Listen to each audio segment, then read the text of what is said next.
Mengapa kehidupan di negara yang mempunyai 4 musim akan jauh lebih mahal dibandingkan dengan negara yang mempunyai 2 musim saja? Nah, jika teman-teman tertarik ya ingin mengetahui alasannya mengapa, ikuti videonya. Halo sahabat tercinta dimanapun kalian berada, jumpa lagi dengan saya Pribumi Bandung dari Switzerland. Semoga kalian semua ada dalam keadaan sehat dan sejahtera selalu. Amin. Nah sahabat semua, pada kesempatan video kali ini saya ingin memberikan informasi ya, terutama untuk kalian yang belum pernah berkunjung ke negara yang mempunyai 4 musim atau belum pernah hidup ya di negara yang mempunyai 4 musim ini, maka informasi ini mudah-mudahan ya bisa menambah wawasan untuk kalian semua. Contohnya di negara Swiss ini yang mempunyai 4 musim, kalau kita mempunyai kendaraan ya, maka bannya saja ya, ban ya, roda dari kendaraan tersebut itu ada khusus ban untuk musim panas dan khusus untuk musim dingin.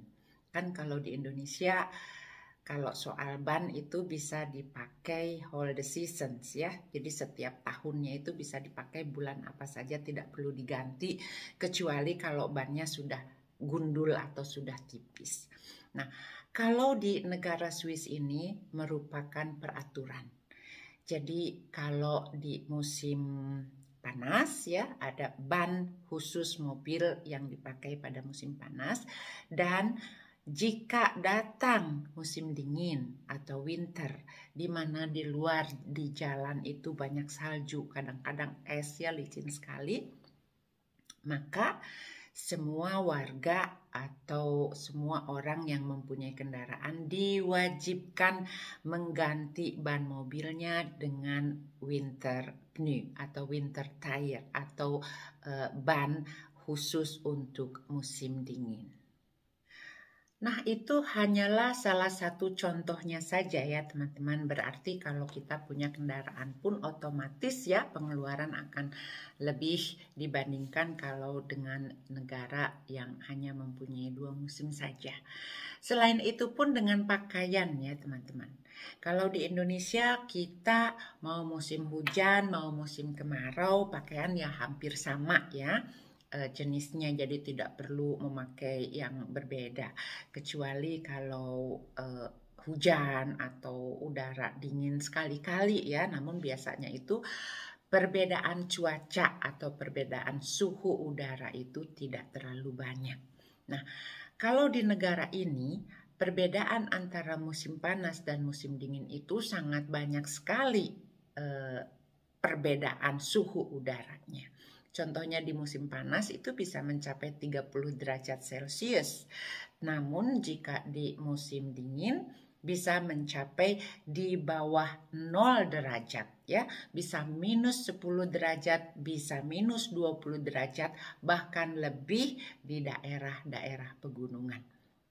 Nah, untuk di desa di mana saya tinggal pun kalau musim winter ya, musim dinginnya itu di sini bisa mencapai 10 minus ya, 10 derajat di bawah 0 atau pernah juga mencapai sampai minus 18 derajat di bawah 0. Nah, jadi otomatis kan pakaian yang kita pakai pun harus berbeda dengan kalau pas musim panas.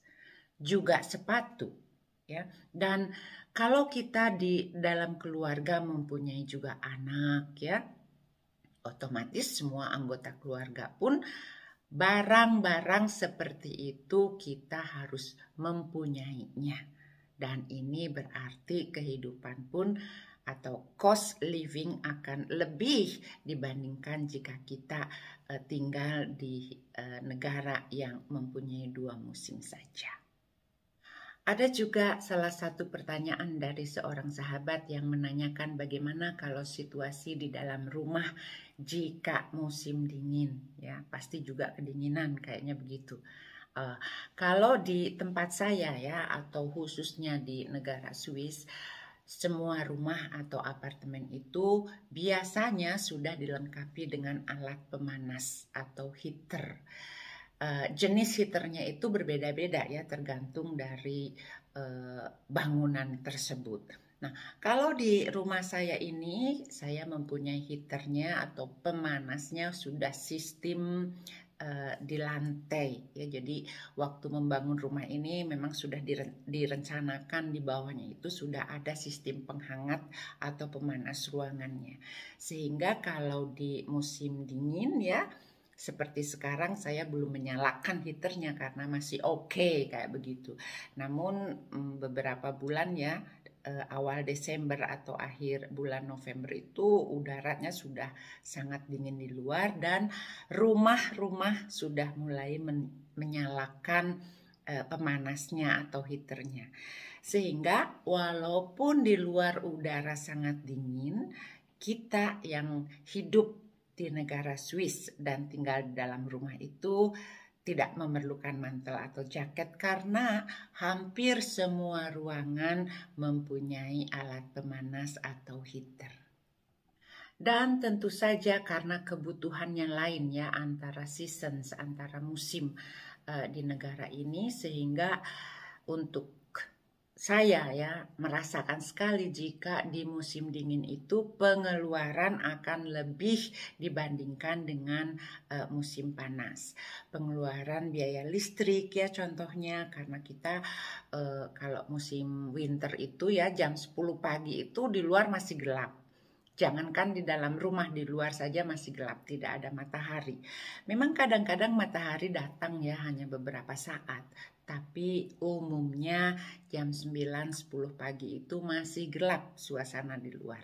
Jadi otomatis kita yang berada di dalam ruangan itu selalu memerlukan penerangan lampu.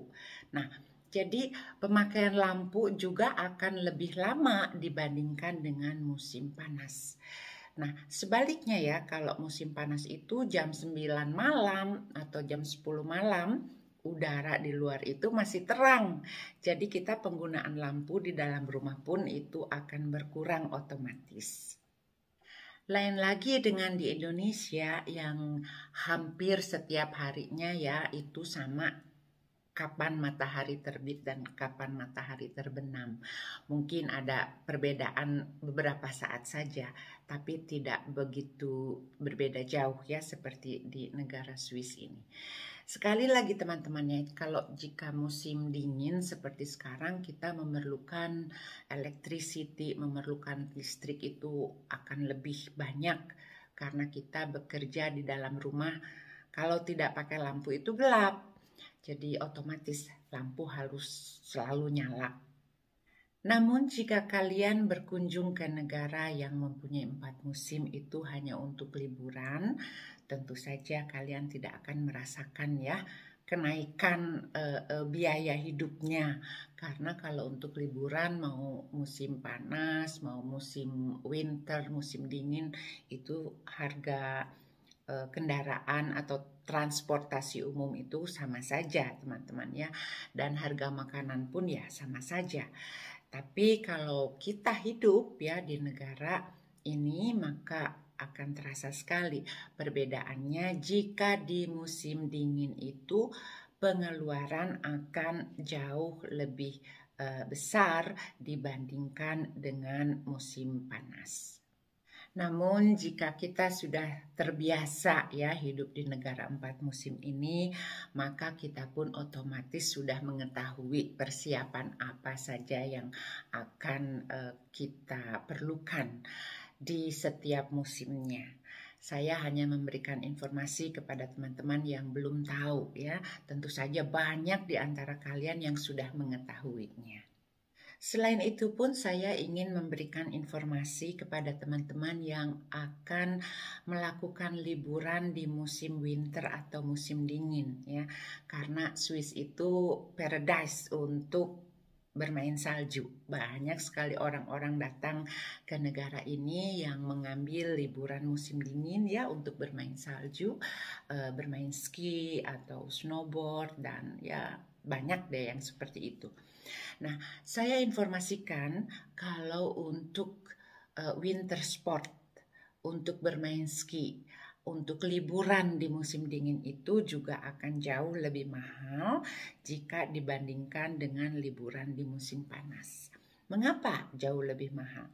Karena untuk bermain ski itu ya otomatis kita kan harus naik ke atas gunung itu. Di situ pun tiketnya ya kalau di Swiss itu ya cukup mahal. Ada di video saya sebelumnya yang menceritakan berapa biayanya kalau kita melakukan skiing untuk 1 hari saja per orangnya. Jadi silahkan ya ditengok video sebelumnya. Justru di musim dingin atau winter ya banyak sekali tempat-tempat yang bisa dikunjungi untuk enjoy putih penuh salju di negara Swiss ini teman-teman. Mungkin di video selanjutnya ya saya juga akan memperlihatkan kepada kalian bagaimana suasananya pada musim dingin. Jadi jangan lupa untuk menekan belnya ya, bel notifikasinya supaya kalian bisa terus mengikuti musim-musim dan suasana di negara ini. Demikianlah info sharing pada kesempatan video kali ini. Semoga ada manfaatnya. Saya Pribumi Bandung mengucapkan terima kasih dan sampai jumpa di video selanjutnya. Goodbye.